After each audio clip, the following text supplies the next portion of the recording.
All right, so 2 final notes to close out the chapter 4.3 on controlled operations. Small notes, but important to state nonetheless. So notes. The first is that we've been controlling on the one state always. So if this is 1, then do something. You can consider the what is often called anti-controlled version. So we can control on 0. 0 instead of 1 equally well. And some notation you'll see for that is C with a bar over it. So this is the anti-controlled.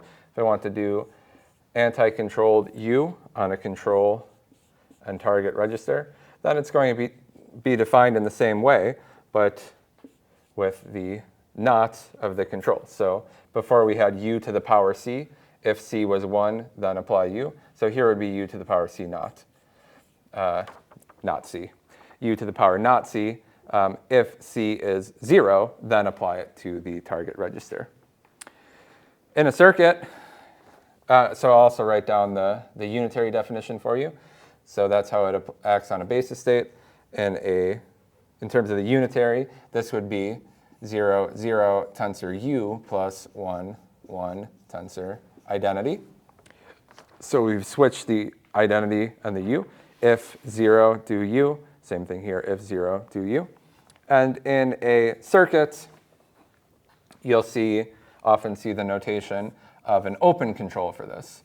So an open control, meaning control on the 0 state instead of the 1 state, which we'll always use as a closed dot, a closed node in the circuit.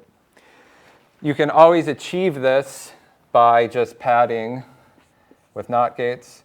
So hopefully you can see from the definition that this is true. I just need to do a NOT gate before and after the closed control version in order to do this.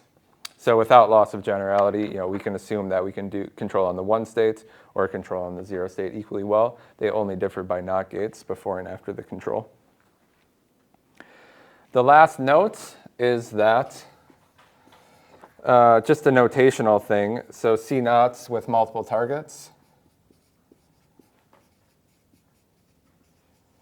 These will often be useful to consider. So we were talking about multiple controls so far, but if I want to have multiple targets with the C naught gate in particular, that would mean something that looks like this in a circuit. Single control with 2 targets. Well, you should be able to reason through that this is exactly equivalent to just 2 C naught gates. It's essentially just a definition. So that would be control with a target on the first, and then control with a target on the last one. So hopefully obvious, like I said, just a notational thing. Usually you'll see it written this way, but sometimes you might see it written this way, and we should know what that means.